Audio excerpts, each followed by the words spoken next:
Next week, all that work for the past 3 years is going to come to fruition by coming to the House floor by bringing up our market structure bill, the Clarity Act, which builds on Fit 21, which we passed in the House in the last Congress. We'll bring up the Genius Act, which is a dollar-backed payment stablecoin bill originated in the Senate by my friend from Tennessee, Bill Haggerty.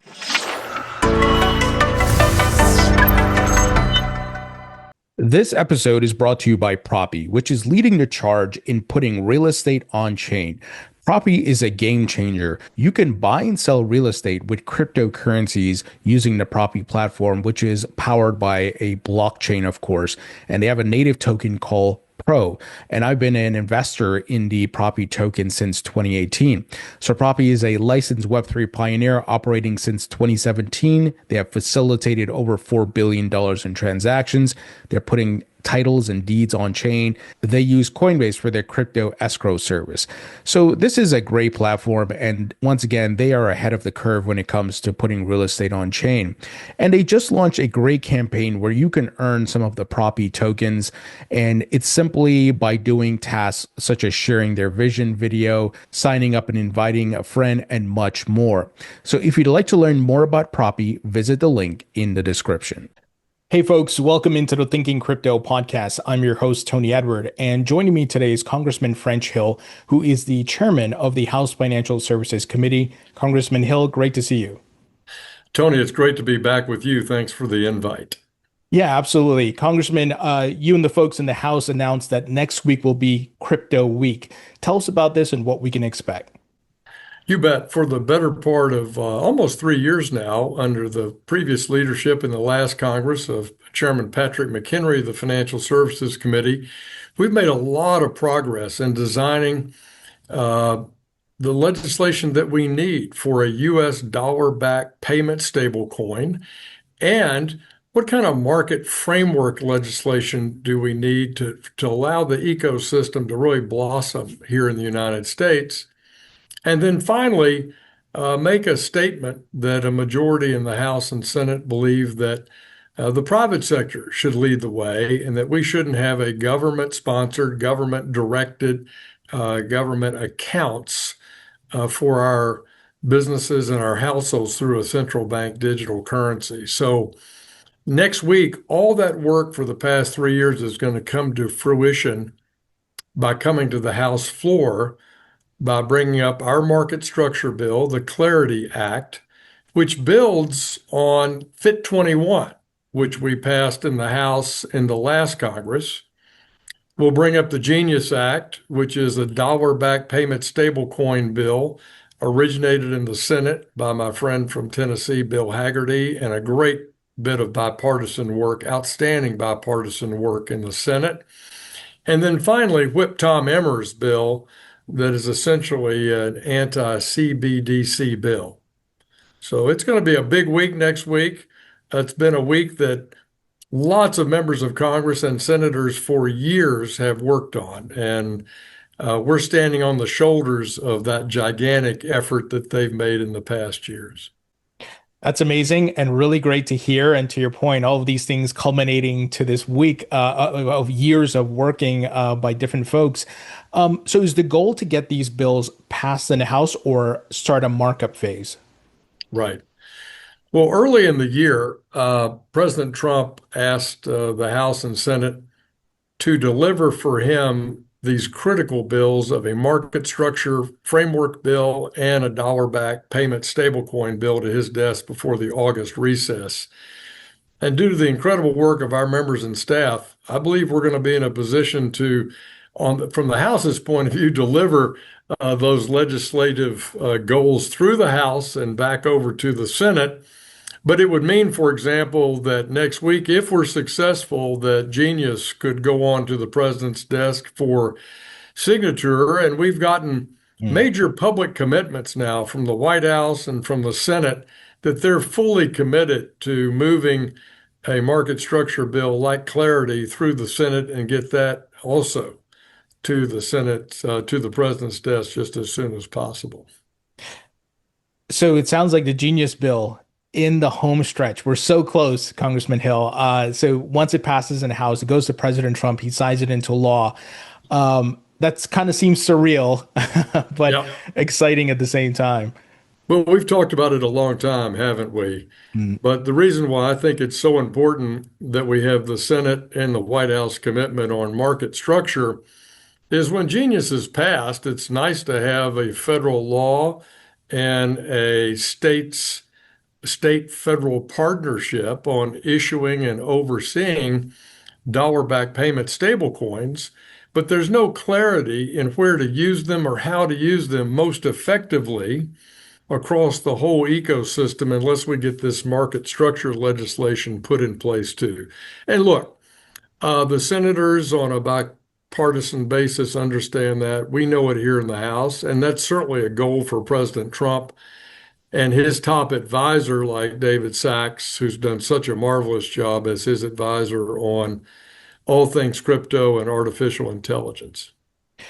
Now, the stablecoin bill, once that goes into law, there's a lot of implications, especially around the US dollar as the world reserve currency. Yeah. We've talked about this over the years, but even President Trump made a statement this morning about, if we were to lose that status, it would be almost like losing a war. And then you go back to the history of the world Yeah.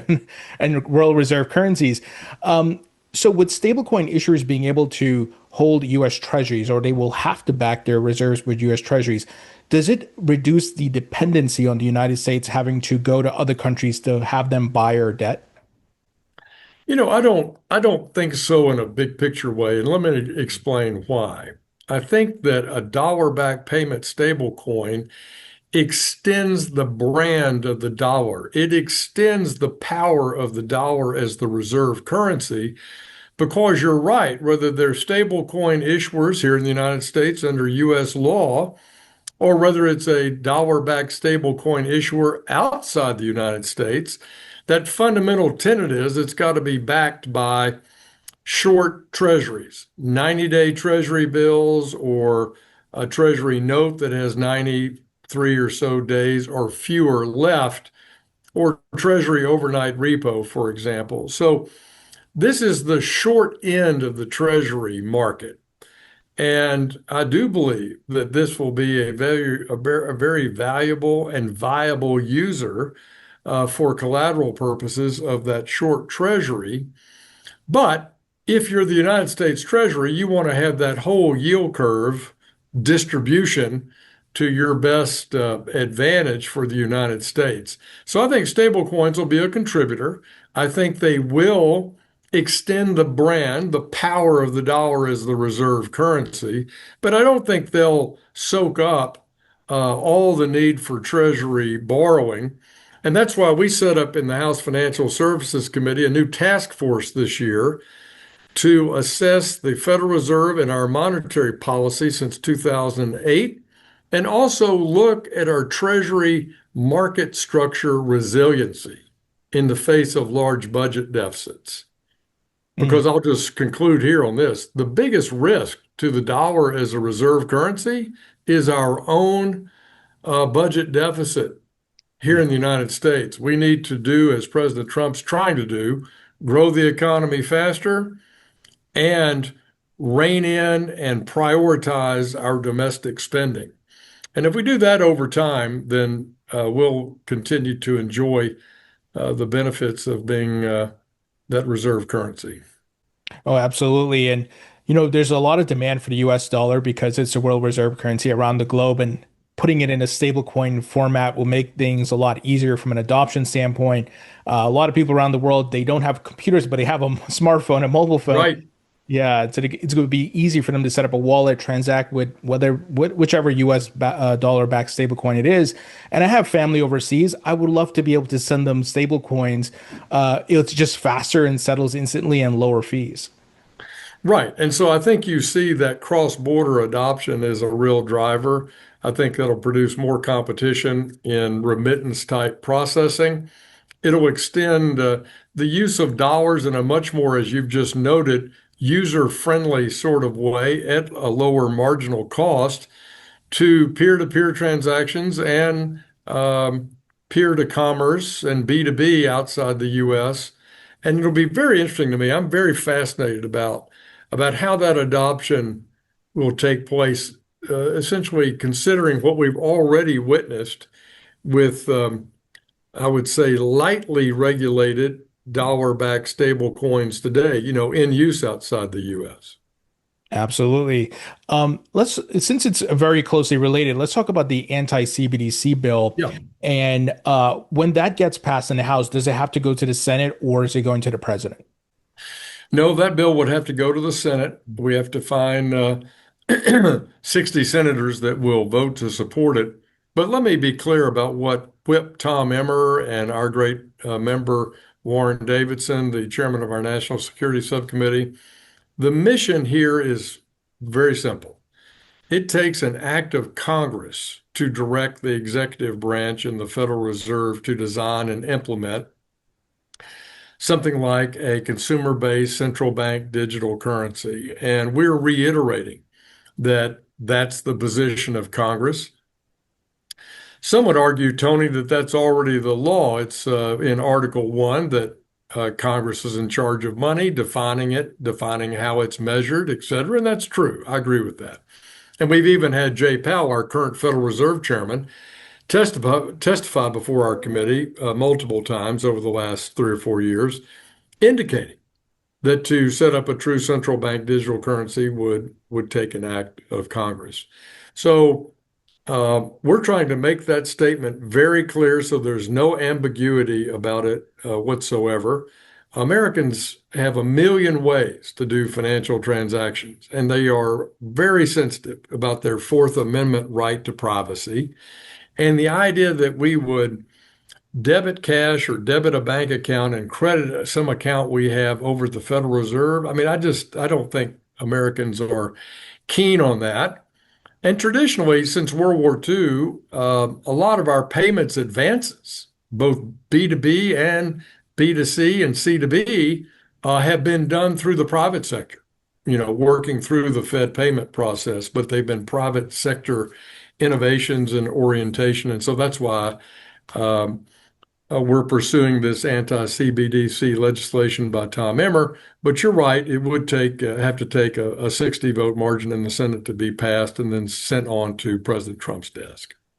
Well, that's something I know a lot of people are concerned about because, to your point, they want to make sure their constitutional rights are protected, Fourth Right. Amendment, and so forth. So once this bill, let's say, gets into law eventually, it will cover both the private and public sectors, right? Yes, it will. And I think, again, when you look back at the history of payments in the US, starting out with trade and then going to paper money, and then paper money anchored by gold, and then paper money, fiat currency in the last 60 years for sure. You've seen that evolution. You've seen the payments evolve along with it electronically and digitally.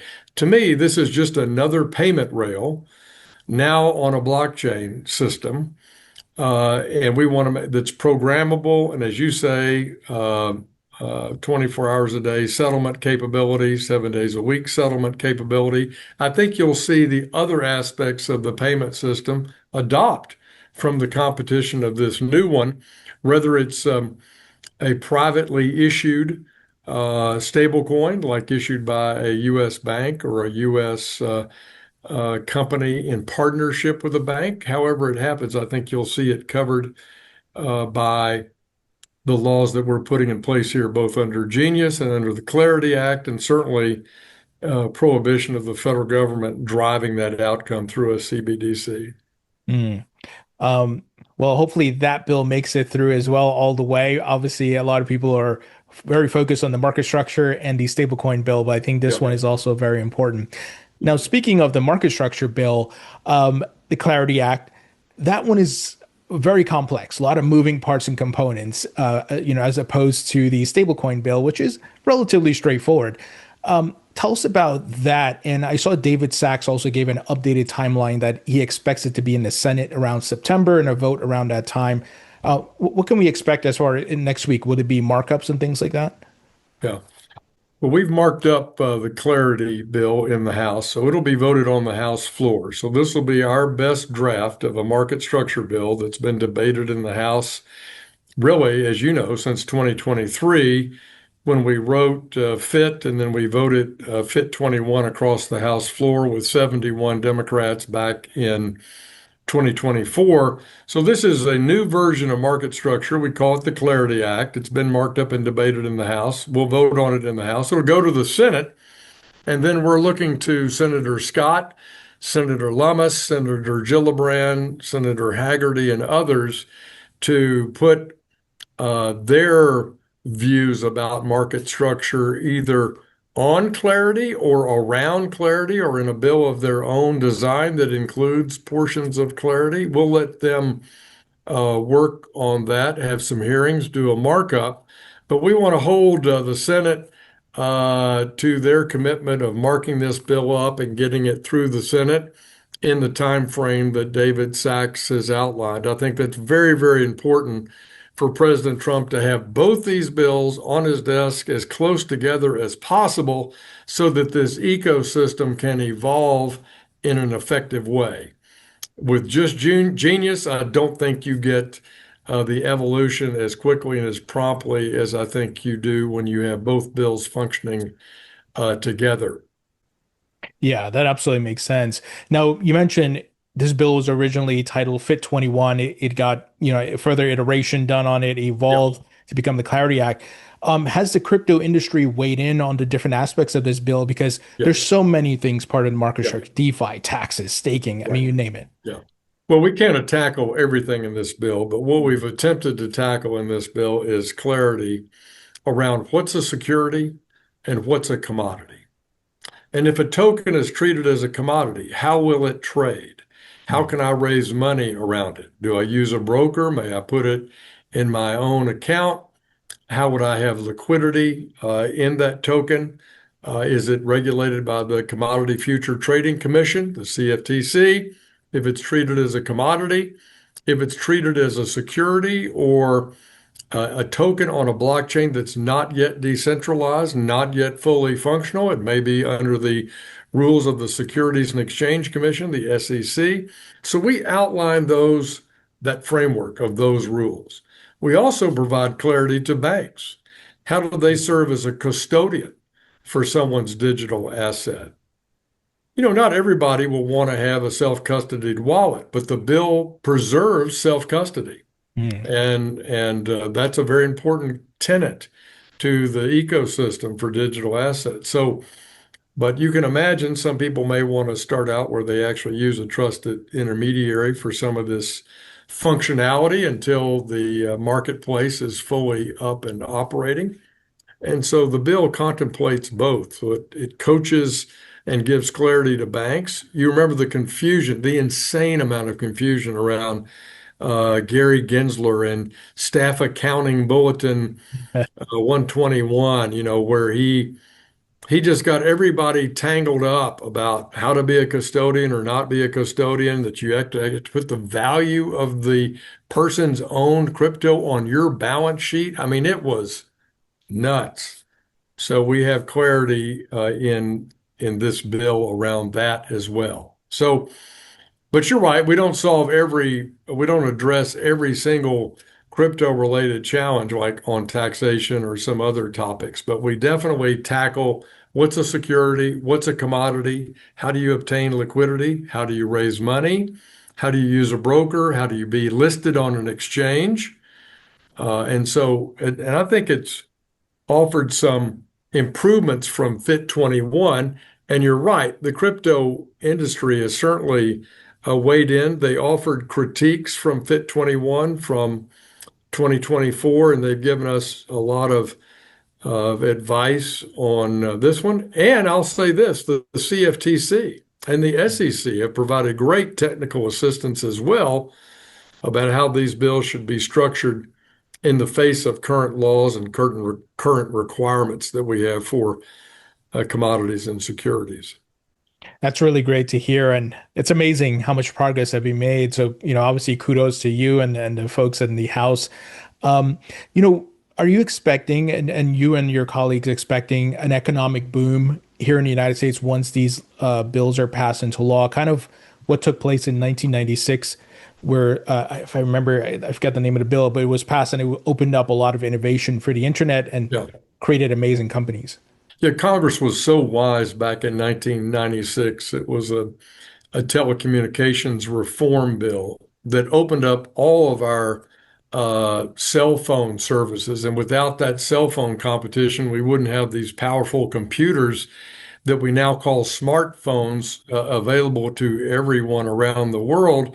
That was at the heart of that 96 bill, but they also agreed to not tax the internet and to Mm, allow people to use the internet as just a operating system, an open operating system to facilitate commerce.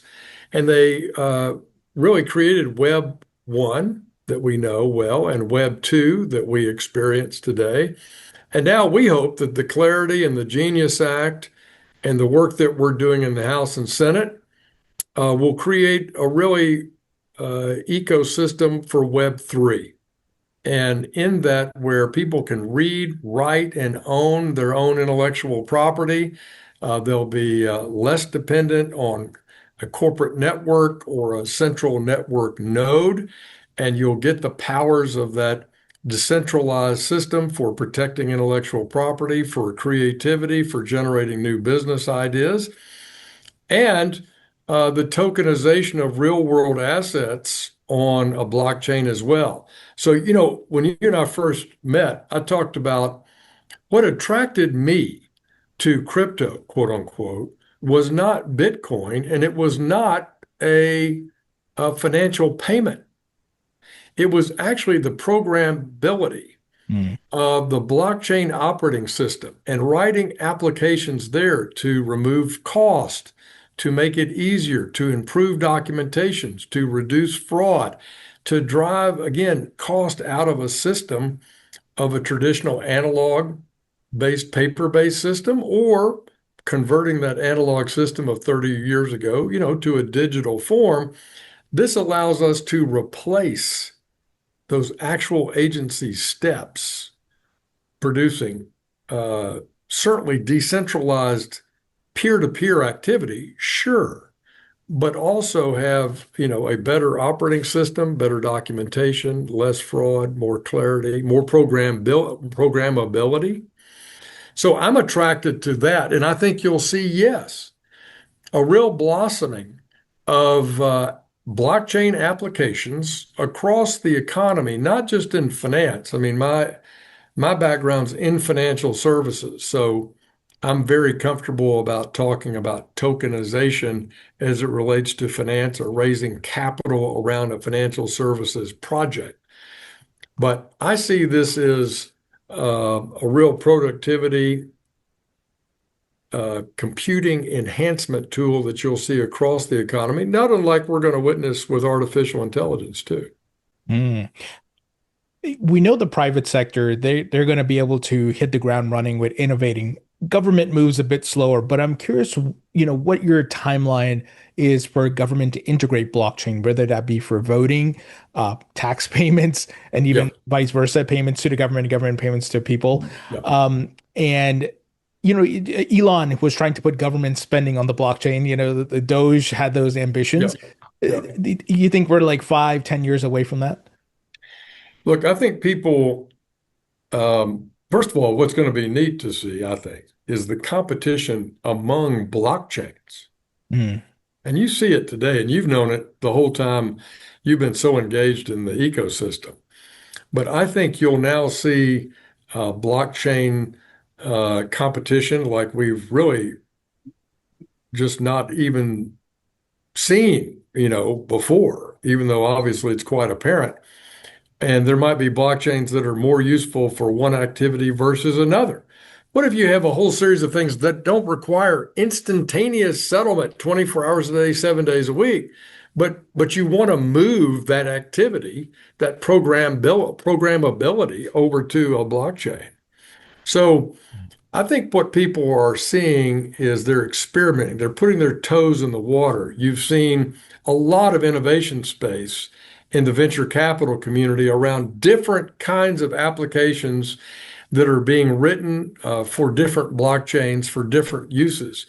And it's those early success stories that will drive the adoption rate, for example, either in the public or the private sector. Both the public sector and the private sector have a certain amount of caution about migrating a system to a totally new operating basis. Mm. They really are. There's a training issue, there's an accuracy issue. They want to run them side by side for a period of time. They want to determine if there's redundancy and capability that, you know the drill. I mean, it's just the nature of early adoption in technology, period. But once you see those successes, like a tokenized driver's license data in California, or other success stories, I think you'll see that adoption move across the economy. And again, I think artificial intelligence can help drive that too, in how it's implemented. Yeah, it's a great point. I feel like AI and blockchain have a symbiotic relationship and they can benefit each other. And Yeah. where we as human beings, we have to sleep, we have to eat, we have to rest. AI can keep going and put up the guardrails and monitor things where, when we're sleeping. But there's many, many things that are in government where you have regular, monthly, or in some cases weekly programmable payments that need to be made. And there's a screening technique. This was a big part of what Doge was looking at, as you recall. Like, well, where's the on-off toggle on making this payment or not making this payment? And it's not very sophisticated. It's not nearly as sophisticated as it could be now using the kind of data analytics that we have. So when you look at that kind of opportunity, whether it's making payments to 3,000 public housing agencies around the country for their Section 8 voucher program, or for their public housing subsidy program, or for a capital improvements budget, you can imagine how, if we were to design those on-off toggles, have clarity around those and how they're tested, being tested through AI, being tested by a back channel auditing process, you could increase a lot of accuracy, reduce waste, fraud, and abuse, uh, provide better service to all those small, public housing agencies around the country, and make it a lot more reliable. Mm. What if you're dependent on, um, getting a payment and it hasn't come in? Maybe the bank's telecommunication system went down one day or whatever. You got it. So I I can't project adoption. Do I think it's going to be the adoption cycle of VHS versus beta, or is it going to be the adoption cycle of Chat GPT? I'm not going to make a forecast. But I think when you see these successes, both at the government and in the private sector area, I think you'll see the benefits. And the benefits will come, I think, with accuracy, speed, um, and cost savings, and better customer service all along the way, ultimately. Yeah, great points. And I can't wait to see that in to come to fruition and improvements on those fronts and make things more efficient. Last item here before I let you go. I saw Senator Lummis introduced a bill, to help reduce taxes on small transactions for crypto. There's Yeah. rumors of possibly the United States government reducing capital gains on crypto. Anything you can share there? I know this may be a non-starter because it has to do with taxes and it's a whole other ball game, but what are your thoughts on that? Well, I do think we need clarity on how we're going to tax digital assets as capital items, or just like a cash payment, right? So, I mean, that would be a big, important distinction. The Congress has not been very effective here. We've worked in the House Ways and Means Committee to effect change. Senator Lamas has done a great job in the Senate Finance Committee doing the same. But I consider this as something that we've got work we have to continue to make progress on. We couldn't do it in our bills because we can't, in our committee, address tax issues because of the separation of powers between our committees. But we'll continue to work with Cynthia Lamas on this. She's been a great advocate for bringing clarity to this issue because it does need to be resolved. It's just one more of those obligations that we have in the government to bring full clarity across the digital landscape. Yeah, absolutely. And, personally, biasly, I would love to have less taxes on my crypto transactions and, possibly my reducing capital gains. But, I digress. Yeah. Congressman Hill, always a pleasure. Wishing you best of luck next week. We'll be tuning in and watching. And, how can folks, support you guys in any way? Should we call up our representatives, tell them get these bills through? You bet. That's such a great question. Thanks for offering it.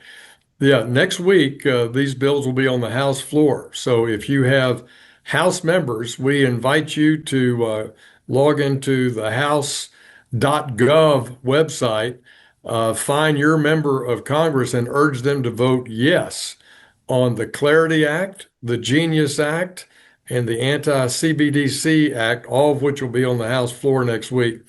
It's easy. 3 yes votes. And if you're, that's my recommendation. But obviously, at a minimum, we need enthusiastic support on both sides of the aisle for Clarity and Genius. Genius will go to President Trump's desk. And Clarity, we want to have a lot of Democratic support for Clarity in the House next week because that'll help encourage the senators to move faster. And I think that's an important step for the whole ecosystem. It's exciting and looking forward to a historic week, Congressman. As always, though, thank you so much. You bet, Tony. Appreciate all the great work you're doing. Thank you. See you next time.